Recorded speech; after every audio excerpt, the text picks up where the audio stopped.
Now, as a dog owner, I tend to think I've got a pretty good grasp on the pack mentality thing and the role of the alpha dog. Obviously, dogs' ancestry goes back to wolves, so that's where they get their pack mentality and the alpha dog thing. Very basically understanding that a pack sticks together and follows the lead of the alpha. That's way overly simplified, but even considering all that I have learned about it, I learned this weekend something new, that there is so much more to the story that I had no idea about. And this is really about wolves. Not sure if it applies exactly to dogs at all, being so domesticated and so far removed from the wild. But it's about how they travel in a pack. In a wolf pack traveling, it's actually not the alpha who goes first in the lead up front. The first three wolves are the old or the sick. They lead and they keep the pace for the rest of the pack. And you can imagine if it were the other way around, being slower and less able, they could easily get left behind, lost altogether. Not to mention that if the pack came under attack, guess who would be the first and most helpless victims? So the pack puts them up front and follows their lead. Next come 5 of the strongest wolves, the front line of battle, the warriors.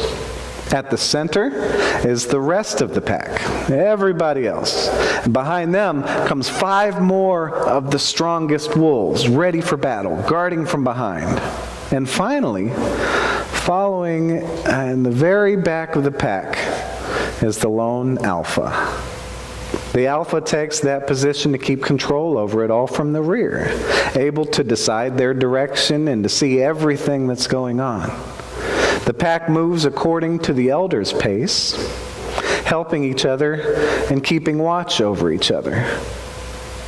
I thought I had a good grasp on the pack mentality and the role of the alpha before, but clearly I've only known part of the story.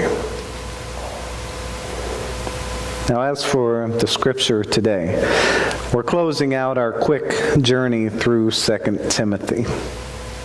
It's here in this scripture that it's most clear what this letter is. Paul's final words to Timothy. Encouragement to send him off into the future carrying the mantle of the Lord, the mantle that Paul has been carrying. I'm already being poured out as a libation, he says. The time of my departure has come. I've fought the good fight. I've finished the race. I've kept the faith. What's next for me, just like all who long for the Lord, is the crown of righteousness. And to close this letter that's filled with guiding words to Timothy, Paul is saying, don't worry about me. The Lord stood by me and strengthened me. I pray God's forgiveness for anyone who deserted me or turned against me, as I've been blessed richly. I was rescued from the lion's mouth. The Lord's been good to me and will be for all eternity. I'll be just fine. But before Paul goes, he's sure to explain that God has got a very clear purpose behind it all. Explaining, the Lord stood by me and gave me strength so that through me the message might be fully proclaimed and all Gentiles might hear it. He knew how important Paul's role was.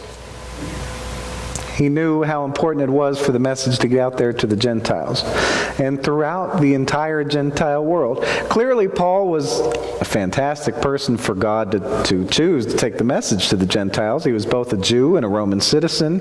He had access to the entire Roman Empire. He was a very studied and very zealous leader in Judaism. He was very familiar with Gentile communities and how the Gentile world worked. He was just very much involved and engaged in both worlds. For carrying something from Israel and delivering it to everyone else, Paul was absolutely the right person to choose. But the part of what he said that really jumps out to me is for the message to be proclaimed fully. The message was too important to be proclaimed in part. None of that halfway stuff makes me think of that part in Revelation talking about lukewarm Christians. As Christians, we must not be lukewarm. We must be on fire for the gospel. God needs us to be on fire for the gospel, ready and willing to do anything necessary to share and live the resurrection of Christ. The salvation for God's people, forgiveness of sins, redemption and reconciliation. This stuff is far too important to be proclaimed in part, to be proclaimed as lukewarm. Every single one of us needs more than partial salvation, more than a halfway risen from the dead, more than lukewarm forgiveness, redemption, and reconciliation. We need every bit of that in full. That's how it must be delivered. It's absolutely imperative that Paul, and likewise Timothy, and likewise all of us, proclaim the message fully. Get the message out there fully for people to receive it fully. In a nutshell, I think if we're going to proclaim the message fully, we've just got to be all the way in. All the way into the message we're proclaiming. In Paul's case, I think he was proclaiming fully was referencing most directly being willing to suffer. Proclaiming the message was dangerous at that place and time. And the worst most of us will probably ever face proclaiming the gospel is encountering deaf ears or flat-out rejection or even some mean words. But probably not true suffering. And there's definitely places in the world right now where it is dangerous to proclaim the gospel in the world. Dangerous, and that example of suffering is much more relevant to those folks in such places. For Paul and Timothy, suffering was all but guaranteed, making it a central issue for Paul to encourage and reassure Timothy about it. If you're going to proclaim the gospel fully, glorify the Lord even at your own physical and mental anguish.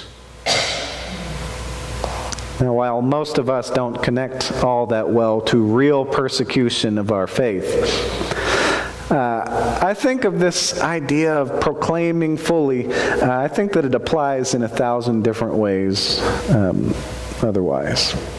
In the gospel reading, Jesus tells a parable about a Pharisee and a tax collector.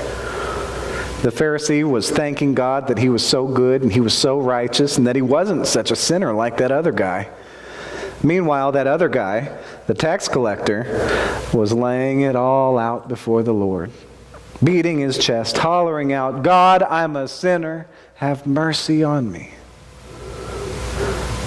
The one exalting himself, being self-righteous, he was the one who was lukewarm.